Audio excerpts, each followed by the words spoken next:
post office. Aking food, ayan.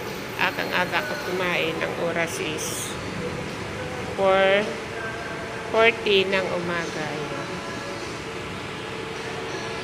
Papunta na yun. Post office. Ayan. Ang oras is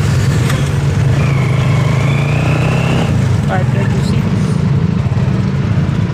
Nandito ako ngayon sa tricycle.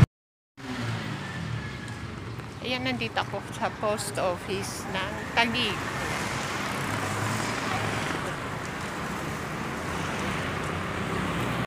Nandito ako sa post office ng Taguig.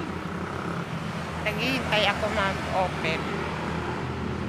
Dito sana andito na yung aking AdSense.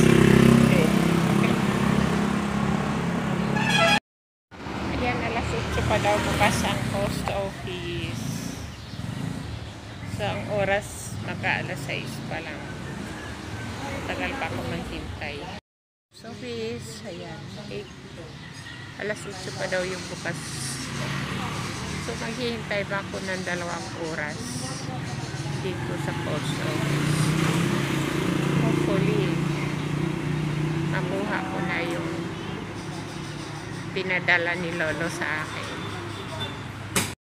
Maraming Google AdSense pero sa kapal na to wala pa yun sa akin. Ayan pa siya. Oo. Baka nasa kartero po yan. So sana hintayin ko na lang yung kartero. Okay.